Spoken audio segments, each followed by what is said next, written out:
agafa mu ggwanga erya Libya mutabani w'omugenzi kano Muammar Gaddafi afudde naye nga akubiddwa byasi ebimujje mu bulamu bw'ensi. Political team ye bwetyo bwetutegeezezza. Kakati munange Saif al-Islam Gaddafi era nga ono mutabani we yali president wa Libya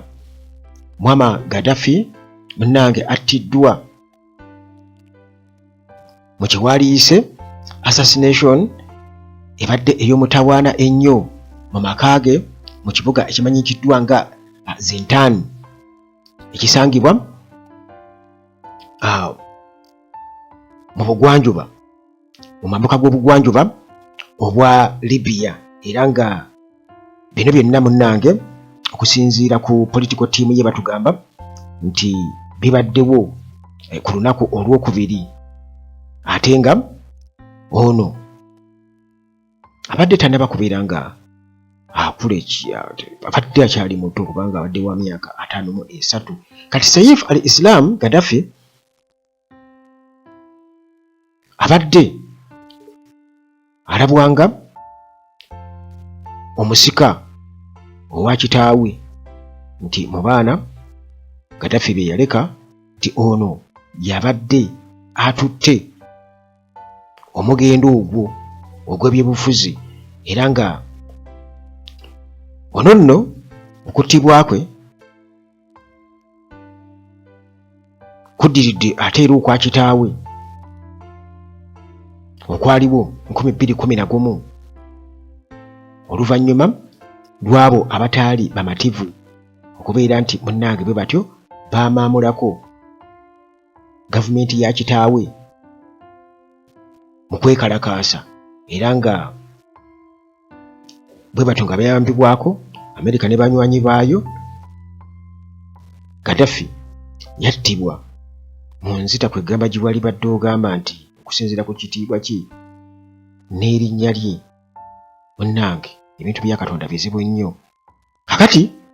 munnange ono mu myaka egiyise emabega naye abadde apulaaninga okubeera ng'akomawo mu byobufuzi ebya Libya era nga abadde ku njegoyego nti newankubadde waliwo abadde beemulugunya nti aliko omusaayi gw'abantu bangi be baatulugunya nga kitaawe akyali mulamu. Kale nti okukomawo mu byobufuzi oba okufuka pulezidenti wa Libya kibanga ekibazza mu biri ebyaliwo. Kati kigambibwa nti abasajja ababadde bambadde obukookolo bano basazeeko amaka ga Saif al-Islam Gaddafi bagasazeeko era ne bajjako security cameras zonna oluvannyuma munnange ne bamukuba amasasi mu ngeri efaanaganako bwetyo ey'obukambwe. Era bino byonna tubifuna okuva eri political advisor ayitibwa Abdallah Othman bw'atyo bw'atutegeeza okusinziira ku social media statements eziwanikiddwayo. Tewannabaawo official confirmation kukakasa kwankomeredde okuva eri ab'ebuyinza mu ggwanga erya Libya era tewannabaawo ko komenti kwegamba z'amangu okuva eri International Criminal Court ICC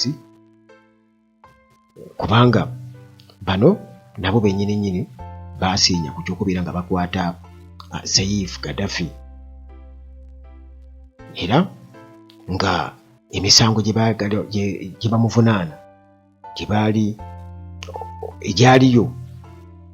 gya misango gya kutulugunya abantu okusinziira ku ICC. Yazaalibwa nga 25 1972 mu kibuga Tripoli ekya Libya era Saif al-Islam Gaddafi abadde mwana wa kubiri owa kano Muammar Gaddafi eyafuga Libya okuviira ddala mu 1969 paka bwe baamumaamulako 2011 baamumaamulako bumaamuzi so nga ate naye era obuyinza munnange bw'atyo yabunyakula ku anko we. Kakati February nga 2021 waaliwo okwekalakaasa okwabalukawo mu ggwanga erya Libya era Saif al-Islam Gaddafi yali ku TV ey'eggwanga n'alabula nti wandibalukawo olutalo lw'omunda civil war era wandigwawo enjega n'obwavu bwaliruma Abalibiya. Okusinziira ku ebyo munnange ebyali bitandise okubeera nti nno ate bibalukawo singa okwekalakasa kwali kusigala kukyagenda mu maaso. Kino munnange kyaleetera abantu okubeera nti bakirabanga okugezaako okubalemesa okwogera abo abaali beekalakaasa, okubalemesa okuyisa amaloboozi gaabwe ku butali bumativu. Era ekyaddirira nga bulijjo ye crackdown nti basindika bwamu abasirikale abakuumaddembe okubeera nga babakkakkanya, kiba kitegeeza kukubwa. Juni 2021 ICC bwetyo neeyisa ekiragiro okubeera nga bakwata, eyisa arrest warrant okubeera nga bakwata Saif ne kitaawe Gaddafi, era nga emisango gyakutulugunya abantu omuli okutta n'ebirala, okusiba nga bagezaako okubeera nga basuppressinga revolt. Akati munnange nga gavumenti emaze okumaamulwako Tripoli bwetyo nga emaze okugwa, Saif al-Islam Gaddafi bw'atyo yagezaako okwewala okubeera ng'akwatibwa emyezi egiwerako, naye oluvannyuma n'akwatibwa Novemba 2011. Waliwo militia group eyamukwata okuva mu bugwanjuba obw'eggwanga erya Libya mu kibuga kino Zintan. Kakati olwo n'abeera mu nkomyo paka June 2017. Gurupu eno ey'abajambula neerangirira nti emutadde oluvannyuma lw'okubeerawo General Amnesty Law eyayisibwa Libya's House of Representatives. Ne bagamba nti kale nabo ne bamuta kubanga waaliwo Amnesty Law eyayisibwa kusonyiyibwa ku misango oba ebikolobero ebyakolebwa nga Gaddafi waali, kati bwe batyo nabo ne bamuta Saif. Novemba 2021 olwo n'addamu ate okusaka amaanyi bupya nga ayagala okukomawo ku political stage, ayagala okudda mu by'obufuzi era n'aregisteringa nga candidate, ayagala okubeera nti ate alondebwa okufuuka president wa Libya, okulonda obutaaliwo mu myaka gyonna kitaawe yabeerera president. Awulawe wensinga okwewuunya nti kati gwe lwaki ate oyagala okwesimbawo ng'ate mu biseera nga kitaawo akyali president nga naawe oli mu buyinza nga temuteekawo kwesimbawo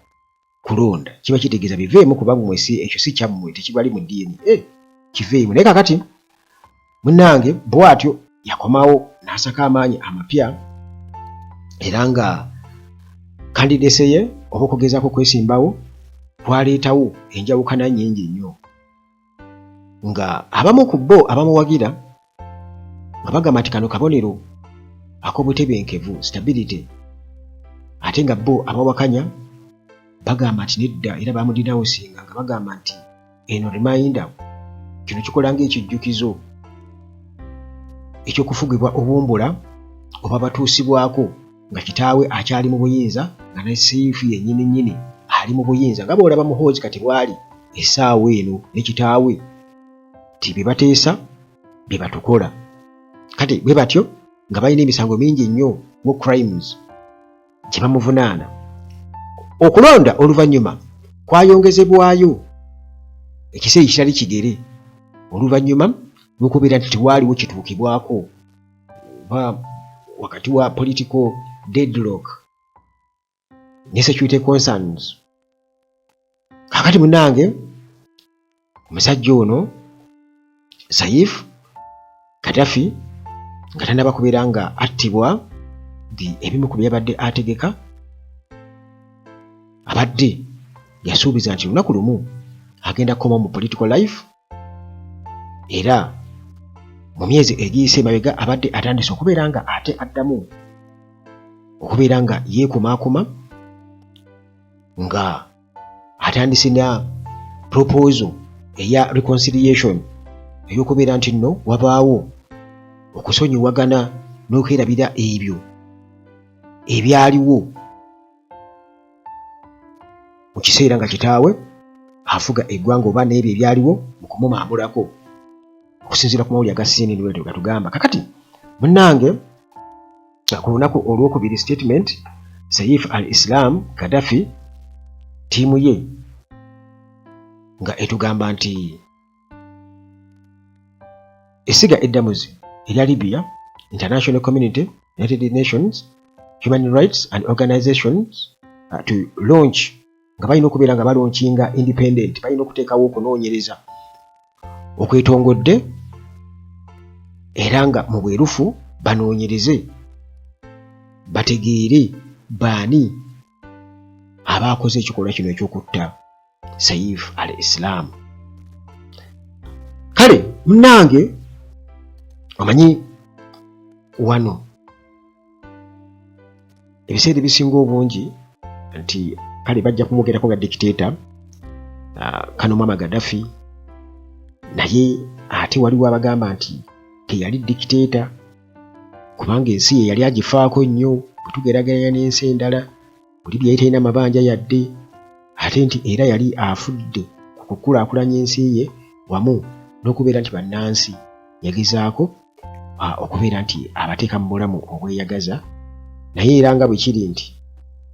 abamu tebaasobola kubeera nga basanyuka era nga biyinza okuba nga byava ku nzikiriza, bali nga ate balina be bapepeya nabo Abamerika n'abalala. Amerika nayo engeyina interests zaayo nti bano bo baayagala kukyusa buyinza, kuwamba buyinza, so nga ate Amerika ne oba oliawo ng'etunudde mafuta yo n'amawanga amalala gali mu NATO gatunudde mafuta, kale bw'atu Gaddafi ne bamumaamulako, naye nga interests zaali tezifaanagana nti bano baayagala kutwala buyinza, ate ababayambako bo nabo baayagala kukola ki, era y'ensonga lwaki okiraba nti Libya bwe tuli essaawa eno tikumpi buli kitundu mubaka tugambe buli province eriko agifuga nti tewaliwo buyinza bwankomeredde nti kakati bano be bafuga Libya okutwaliza awamu just nti babawaamu buwi just nga bw'onoogamba nti kale kati eno ye obuyinza oba command ey'omumakkati etwala Libya yonna, naye nga ebitundu ebyenjawulo birina oboolyawo ebiwayi ebyabayeekera nga bonna beegwanyiza obukulembeze bw'eggwanga erya Libya. Kati baagitemaatemamu bwe batyo, ekintu munnange kitaaliwo nga kano Muammar Gaddafi waali, era nga abasinga bagamba nti ate kano Muammar Gaddafi kitegeeza nti ebiriwo essaawa eno bibi nnyo n'okusinga kano Muammar Gaddafi bwe yaliwo, kubanga Libya yali egenda mu maaso. So nga ate sayidi endala bo bagamba nti nedda yayisanga bubi abatakkiriziganya naye, yali aludde mu buyinza tateekawo kulonda, ebintu ebifaanaganako bwe bityo. Naye nga munnange byebyo ekyobumanya ti munnange mutabani we abadde alabwa ng'omusika nti ayinza okubeera nga atwala ekya kitaawe ekyobufuzi, ekyokubeera nti yenyigira mu byobufuzi, bamusse Saif al-Islam Gaddafi, ne kitaawe naye yattibwa buttibwa. Ekyo nno nga tuggyeko ebirala byonna kiyinza okuwa ekyokuyiga muganda wange, kubanga Gaddafi engeri gye yattibwamu fena tetwakola ki, ekintu kyonna kisobola okubaawo kyoba oli awo abafuzi mu Africa banaakyemalira naddala, abalaze banaakyemalira nti biva ku Gaddafi nti ye kale abantu bayinza okumukaabira agamba kale Gaddafi waakiri singa akomawo,